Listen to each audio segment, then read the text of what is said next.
পশ্চিমবঙ্গ রাজ্যের প্রায় সব স্কুলেই কম্পিউটার শিক্ষক নিয়োগ তথা আইসিটি স্কুল কোঅর্ডিনেটর পদে প্রার্থী কিন্তু নিয়োগ করা হচ্ছে বিগত কয়েক বছর ধরে। প্রতি বছরই কিন্তু এই নিয়োগ প্রক্রিয়া চলছে। আপনারা যারা এই স্কুল কোঅর্ডিনেটর পদে বা কম্পিউটার শিক্ষক হিসেবে চাকরি করতে চান, তাহলে আপনাদের জন্য সুবর্ণ সুযোগ। আপনারা এই সুযোগটা কাজে লাগাতে পারবেন। এই পদে আবেদন করার জন্য কি কি যোগ্যতা লাগবে, কি কি প্রসেস রয়েছে, ডকুমেন্ট কি কি সাবমিট করতে হবে, সমস্ত বিষয়গুলো এই ভিডিওর মাধ্যমে আমি স্টেপ বাই স্টেপ আপনাদেরকে দেখাবো। তো ভিডিওটি স্কিপ না করে সম্পূর্ণ ভিডিওটি দেখার অনুরোধ রইল। তো চলুন ভিডিওটা শুরু করা যাক। তো প্রথমেই আপনারা গুগলে গিয়ে টাইপ করবেন requirement wbict.schoolnetindia.com। এই পেজের লিঙ্ক ভিডিও ডেসক্রিপশন বক্সে দেওয়া রয়েছে, আপনারা সেই লিঙ্কে ক্লিক করেও এই পেজে চলে আসতে পারেন। তো পেজটা ওপেন করার পরে আপনারা এখানে দেখতে পারবেন ফর নিউ অ্যাপ্লিকেন্ট, যারা নতুন করে আবেদন করবেন তারা এখান থেকে অ্যাপ্লাইয়ের অপশন পাবেন। এই অ্যাপ্লাইতে ক্লিক করলে কিন্তু আবেদনের যে পেজ সেটা ওপেন হবে। তো আবেদন করার পূর্বে আমি আপনাদেরকে অবশ্যই বলবো, এখানে দেখবেন গাইডলাইন বা ইনস্ট্রাকশন দেওয়া রয়েছে, এই গাইডলাইন অনুযায়ী আপনারা আবেদন করবেন। তো গাইডলাইনে যখন ক্লিক করবেন আপনাদের সামনে কিন্তু একটা পেজ ওপেন হবে, একটা পিডিএফ আকারে। এই পেজের মধ্যে সমস্ত তথ্য কিন্তু দিয়ে দেওয়া হয়েছে, কি কি পদে আপনাদেরকে নিয়োগ করা হবে। এখানে candidate are advise to carefully read the below given guideline and instruction. এখানে কিছু ইনস্ট্রাকশন দেওয়া রয়েছে যেগুলো আপনাদেরকে ভালো করে পড়ে বুঝে আপনাদেরকে আবেদন করার জন্য বলা হচ্ছে। তারপরে নিচের দিকে চলে আসবে, নিচের দিকে দেখবেন কি কি যোগ্যতা আপনার লাগবে। এখানে বলে দেওয়া হয়েছে গ্র্যাজুয়েট ইন এনি ডিসিপ্লিন, যে কোনো বিভাগে আপনি গ্র্যাজুয়েট বা স্নাতকোত্তর পাশ করলে কিন্তু আপনি এই পদের জন্য আবেদন করতে পারবেন। কি কি ডকুমেন্ট আপনাদেরকে সাবমিট করতে হবে সেগুলো কিন্তু এখানে দিয়ে দেওয়া রয়েছে। প্রথমেই বলা হচ্ছে colour passport size photograph, 10th class certificate, date of birth proof হিসাবে আপনাকে সাবমিট করতে হবে, গ্র্যাজুয়েট কমপ্লিটেশন সার্টিফিকেট, তারপরে 1 বছরের ডিপ্লোমা আপনার কম্পিউটার নিয়ে যে করা হয়েছে সেই ডিপ্লোমা আপনাকে সাবমিট করতে হবে। যদি আপনার ওয়ার্ক এক্সপিরিয়েন্স থাকে তাহলে সেটা আপনাকে এখানে সাবমিট করার জন্য বলা হচ্ছে। এছাড়াও এখানে কন্ট্যাক্ট নাম্বার দেওয়া রয়েছে, হেল্পলাইন নাম্বার। এটাতে আপনারা 9টা AM থেকে 6টা PM এর মধ্যে কন্ট্যাক্ট করতে পারবেন। কোনো রকম কোনো সমস্যা হলে সমস্ত বিষয়গুলো তারা আপনাদেরকে গাইড করাবেন। তো কিভাবে আবেদন করবেন তার জন্য আপনারা এখানে অ্যাপ্লাইয়ের অপশন পাবেন, এই অ্যাপ্লাইতে ক্লিক করবেন। অ্যাপ্লাই যখন ক্লিক করবেন আপনাদের সামনে পেজ ওপেন হয়ে যাবে। এখানে প্রথমেই দেখতে পাচ্ছেন নেম অফ অ্যাপ্লিকেন্ট। এখানে আপনার নামের প্রথমে যেটা হয় মিস্টার মিসেস যেটা হবে সেটা আপনি এখান থেকে সিলেক্ট করবেন। তারপরে আপনার ফার্স্ট নেম বা যে আবেদন করছে তার ফার্স্ট নেমটা এখানে বসিয়ে দেবেন। মিডিল নেম থাকলে মিডিল নেম বসাবেন, না হলে লাস্ট নেমটা এখানে বসাবেন। আবেদনকারীর বাবার নাম এখানে বসাবেন, আবেদনকারীর মায়ের নাম এখানে লিখবেন, আবেদনকারীর স্বামী বা গার্জিয়ানের নাম এখানে লিখে দিবেন। ডেট অফ বার্থ দেওয়ার জন্য এখানে দেখবেন ক্যালেন্ডারের অপশন রয়েছে, এই ক্যালেন্ডারে ক্লিক করলে আপনারা ডেট অফ বার্থ অপশন পেয়ে যাবেন। ডেট অফ বার্থ এখান থেকে সিলেক্ট করবেন। মেল ফিমেল যেটা হবে সেটাতে আপনি টিক মারবেন। এখানে মেরিট আনমেরিট যেটা হবে সেটাতে আপনি টিক মেরে দেবেন। আপনার আধার নাম্বারটা এখানে বসিয়ে দেবেন, ভোটার কার্ড নাম্বার এখানে বসাবেন, প্যান কার্ড নাম্বার থাকলে প্যান কার্ড নাম্বারটা এখানে বসিয়ে দেবেন। তারপরে দেখবেন করেসপন্ডিং ডিটেলস, প্রেজেন্ট অ্যাড্রেস। এখানে আপনার প্রেজেন্ট অ্যাড্রেস দেওয়ার জন্য বলা হচ্ছে। তো এখানে ওয়েস্ট বেঙ্গল সিলেক্ট হয়ে রয়েছে, এখান থেকে আপনার ডিস্ট্রিক্ট সিলেক্ট করবেন। এখান থেকে ব্লকের নাম চলে আসবে, ব্লকের নাম সিলেক্ট করবেন। এখানে মিউনিসিপ্যালিটি চলে আসবে, মিউনিসিপ্যালিটি হলে মিউনিসিপ্যালিটিতে ক্লিক করবেন। এখানে আপনার গ্রামের নাম লিখে দেবেন। এখানে পোস্ট অফিসের নাম চাওয়া আছে, পোস্ট অফিসের নাম লিখে দেবেন। এখানে PS বা পুলিশ স্টেশন যে রয়েছে সেই পুলিশ স্টেশনের নাম লিখবেন। এখানে আপনার পিনকোড যে রয়েছে এরিয়া পিনকোড, সেই পিনকোডটা লিখে দেবেন। এখানে আপনার মোবাইল নাম্বারটা লিখে দেবেন। হোয়াটসঅ্যাপ নাম্বার যেটাতে রয়েছে সেই মোবাইল নাম্বারটা এখানে লিখবেন। আপনার যদি অন্য কোনো মোবাইল নাম্বার থাকে অল্টারনেটিভ নিজের বা কোনো ফ্যামিলি মেম্বারের, সেই মোবাইল নাম্বারটা এখানে লিখে দেবেন। এখানে আপনার ইমেল আইডিটা লিখে দেবেন। তারপরে নিচের দিকে চলে আসবেন, এখানে school coordinator details, mention details in case of CLTP/ICT coordinator. এখানে আপনারা যদি কোনো রকম কোনো পদে চাকরি করে থাকেন, কোনো রকম কোনো এক্সপিরিয়েন্স থাকে সেটাতে আপনি ক্লিক করবেন।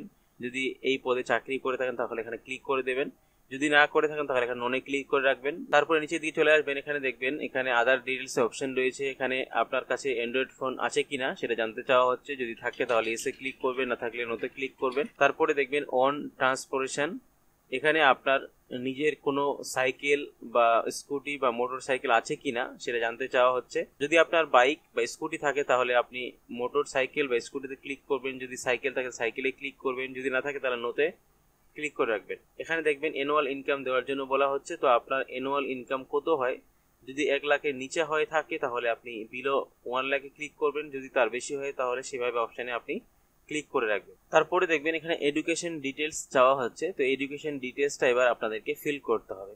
তো প্রথমে এখানে নিচের দিকে দেখবেন মাধ্যমিকে স্টার্ট মার্ক রয়েছে, অর্থাৎ মাধ্যমিক আপনাদেরকে দিতে হবে। তো মাধ্যমিকের নাম এখানে ডিগ্রি নেম সিলেক্ট হয়ে রয়েছে সেকেন্ডারি। এখানে আপনি মাধ্যমিকের যে বোর্ড রয়েছে সেই বোর্ডটা আপনি সিলেক্ট করবেন বা লিখে দেবেন আপনার কোন বোর্ডের আন্ডারে আপনি পাস করেছেন। তারপর এখান থেকে আপনার সাবজেক্টগুলো লিখে দেবেন। এখানে আপনার যে পার্সেন্টেজ সেই পার্সেন্টেজটা লিখে দেবেন। এখানে আপনি কোন সালে পাস করেছেন সেই মাধ্যমিকের পাসিং ইয়ার লিখে দেবেন। একইভাবে আপনি এখানে হায়ার সেকেন্ডারি বা এইচএস এর বিবরণটা দেওয়ার জন্য বলা হচ্ছে। প্রথমে এখানে আপনি বোর্ড দিয়ে দিবেন, কোন বোর্ডের আন্ডারে আপনি এইচএসটা পাস করেছেন। এখানে আপনার মেজর সাবজেক্ট কী কী ছিল সাবজেক্টগুলো লিখবেন, পার্সেন্টেজ কত ছিল সেটা লিখবেন। এখানে আপনার এইচএস পাসিং ইয়ারটা লিখবেন। তারপরে দেখবেন এখানে আপনার গ্র্যাজুয়েট বা ব্যাচেলার ডিগ্রি সিলেক্ট করার জন্য বলা হচ্ছে, তো আপনার এখানে সিলেক্টের অপশন পাবেন। তো সিলেক্ট অপশনে আপনি যখনই ক্লিক করবেন এখানে গ্র্যাজুয়েট লেভেলের যে সমস্ত পরীক্ষাগুলো রয়েছে বা নামগুলো রয়েছে সেই গ্র্যাজুয়েট লেভেলের সমস্ত কোর্সের নাম চলে আসবে। এখানে আপনি যেটা আপনার রয়েছে সেই কোর্সটা সিলেক্ট করবেন। যদি বিএ পাস করে থাকেন বা গ্র্যাজুয়েট সেটা, তাহলে সেক্ষেত্রে আপনি বিএ এই অপশনে ক্লিক করবেন। যদি বিএসসি হয় তাহলে বিএসসিতে ক্লিক করবেন, যেটা আপনার ক্ষেত্রে হবে সেটা ক্লিক করবেন। তারপর এখানে আপনার যে ইউনিভার্সিটির নাম সেই ইউনিভার্সিটির নামটা লিখে দেবেন। এখানে আপনার মেজর সাবজেক্ট কী ছিল সেই সাবজেক্ট লিখবেন। তারপরে এখানে আপনার পার্সেন্টেজ কত ছিল সেই পার্সেন্টেজটা লিখে দেবেন। এখানে পাসিং ইয়ার কোন সালে পাস করেছেন আপনি গ্র্যাজুয়েট সেটা লিখে দেবেন। এরপরে আপনার মাস্টার্স বা বিএড যদি থাকে তাহলে আপনি দিতে পারেন, অথবা এগুলো অ্যাভয়েড করতে পারেন। এগুলো না দিলেও কিন্তু আপনি অ্যাপ্লাইটা করতে পারবেন। তারপরে দেখবেন এখানে কম্পিউটার এডুকেশন ডিটেলস চাইছে। আপনার কিন্তু 1 বছরের একটা ডিপ্লোমা কিন্তু থাকাটা আবশ্যক, না হলে কিন্তু আপনি এই কম্পিউটার টিচার পদে আবেদন করতে পারবেন না। তো আপনার যে ডিপ্লোমাটা রয়েছে বা কোর্সটা রয়েছে সেই কোর্স কোন ইউনিভার্সিটি থেকে করেছেন সেই ইউনিভার্সিটির নাম আপনি এখানে লিখবেন। তারপরে দেখবেন এখানে course name and major subject, আপনি যে সাবজেক্ট নিয়ে বা কোর্স নিয়ে ডিপ্লোমাটা করেছেন সেই ডিপ্লোমার নাম কিন্তু আপনাকে সিলেক্ট করতে হবে। তো আপনার যে ডিপ্লোমাটা রয়েছে সেই ডিপ্লোমাটা কি কোর্স নিয়ে রয়েছে সেটা আপনি এখান থেকে সিলেক্ট করে নেবেন। অনেকগুলো অপশন রয়েছে, অনেকগুলো ডিপ্লোমার নাম রয়েছে। যেটা আপনার ডিপ্লোমা রয়েছে সেই ডিপ্লোমাটা এখান থেকে সিলেক্ট করবেন। যদি মনে করুন আপনার ডিপ্লোমা এখান থেকে কোনো নামের সঙ্গে মিলছে না, তাহলে সেক্ষেত্রে আপনি এখানে আদার্স অপশন পাবেন, আদার্সে ক্লিক করবেন। তো আপনি এখানে আপনার কোর্স নেম বা সাবজেক্ট সিলেক্ট করার পরে এখানে দেখবেন ডিউরেশন ইন মান্থ, আপনি যে ডিপ্লোমাটা করেছেন সেটা কত মাসের ডিপ্লোমা করেছেন সেই মাস হিসেবে কিন্তু আপনাকে এখানে টাইপ করতে হবে। তো আপনি এখানে 12 মান্থ, যদি তার বেশি হয় তাহলে সেই মাস সংখ্যায় লিখে দেবেন। এখানে দেখবেন পাসিং ইয়ার কোন সালে পাস করেছেন সেই সালটা আপনি লিখে দেবেন। তারপরে দেখবেন এখানে এক্সপিরিয়েন্স ডিটেলস চাওয়া হচ্ছে। তো আপনি যদি এর পূর্বে কোনো জায়গায় চাকরি করে থাকেন বা কাজ করে থাকেন সেক্ষেত্রে আপনাকে এই ঘরগুলো কিন্তু ফিল আপ করতে হবে। যদি না থাকে তাহলে আপনি এগুলো ছেড়ে দেবেন। তারপরে দেখবেন preferred district and block name, আপনি কোন জায়গার জন্য বা কোন ব্লক বা এরিয়ার জন্য আপনি আবেদন করতে চাচ্ছেন, যে এখান থেকে আপনি প্রিফার্ড ডিস্ট্রিক্ট সিলেক্ট করবেন। প্রিফার্ড ডিস্ট্রিক্টে ক্লিক করলে আপনি ওখান থেকে আপনার ইচ্ছা মতো একটা ডিস্ট্রিক্ট সিলেক্ট করে নেবেন। আপনার আশেপাশে যে ডিস্ট্রিক্ট রয়েছে সেই ডিস্ট্রিক্টটা সিলেক্ট করবেন। তারপর এখান থেকে আপনার ব্লকের নাম চলে আসবে, আপনার যে আশেপাশে যে ব্লক রয়েছে সেই ব্লকটা সিলেক্ট করবেন। একইভাবে আপনি এখানে আবারও অপশন পেয়ে যাবেন, আপনার ডিস্ট্রিক্ট সিলেক্ট করে আপনি অন্য কোনো ব্লকেও নিতে পারেন বা অন্য কোনো ব্লক বা অন্য কোনো ডিস্ট্রিক্ট আপনি সিলেক্ট করতে পারেন। তো এখানে 3টা অপশন পাবেন, 3টা অপশনে আপনি আপনার ইচ্ছা মতো সিলেক্ট করবেন। সিলেক্ট করা হয়ে গেলে এখানে আপনি এই বক্সটাকে টিক মেরে আর তারপরে দেখবেন নিচের দিকে ডকুমেন্টস আপলোডের অপশন রয়েছে। এই অপশনটাতে আপনাদেরকে সমস্ত ডকুমেন্টসগুলো আপলোড করতে হবে। আপলোড করার যে সমস্ত ডকুমেন্টসগুলো রয়েছে সেই সমস্ত ডকুমেন্টসগুলোর সাইজ এখানে ম্যাক্সিমাম 10 MBর মধ্যে রাখতে হবে। তো এখানে আপনি জেপিজি, পিএনজি, পিডিএফ যে কোনো ফরম্যাটে আপনি আপলোড করতে পারেন। প্রথমেই আপনাকে এখানে 50 KBর মধ্যে একটা ফটো আপলোড করতে হবে। ডেট অফ বার্থ হিসাবে এখানে আপনি আধার কার্ড অথবা মাধ্যমিকের অ্যাডমিট কার্ড সার্টিফিকেট আপলোড করতে পারেন। ভোটার কার্ড এখানে আপলোড করতে হবে। তারপরে এখানে আপনি চাইলে বিএড সার্টিফিকেট যদি আপনার থাকে তাহলে সেই সার্টিফিকেটটা আপলোড করবেন। এখানে চাইলে আপনি মাস্টার সার্টিফিকেট বা এমএ সার্টিফিকেট আপনি আপলোড করতে পারেন। এখানে আপনাকে গ্র্যাজুয়েট সার্টিফিকেট অবশ্যই আপলোড করতে হবে, যেহেতু এখানে স্টার মার্ক রয়েছে। এখানে আইটি কোয়ালিফিকেশনের জায়গায় আপনি এখানে আপনার ডিপ্লোমা সার্টিফিকেট যে রয়েছে কম্পিউটার ডিপ্লোমা সেটা কিন্তু আপলোড করবেন। আপনি যদি কোনো জায়গায় কাজ করে থাকেন সেক্ষেত্রে আপনাকে ওয়ার্ক এক্সপিরিয়েন্সের সার্টিফিকেট আপলোড করতে হবে। এখানে রিজিউমের জায়গায় আপনাকে একটা বায়োডেটা আপলোড করতে হবে। এখানে আপনি সিগনেচার আপলোড করবেন।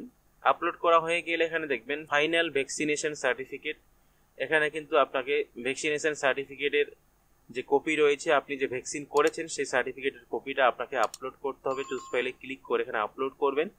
সমস্ত বিষয়গুলো ভালো করে দেখে নিয়ে এখানে সাবমিটের অপশন পাবেন, সাবমিটে ক্লিক করবেন। তো সাবমিটের উপরে আপনি যখনই ক্লিক করবেন WB দিয়ে একটা রেফারেন্স নাম্বার বা অ্যাপ্লিকেশন নাম্বার পেয়ে যাবেন। সেই অ্যাপ্লিকেশন নাম্বারটা আপনারা অবশ্যই নিজেদের কাছে যত্ন করে ভালো করে রেখে দেবেন।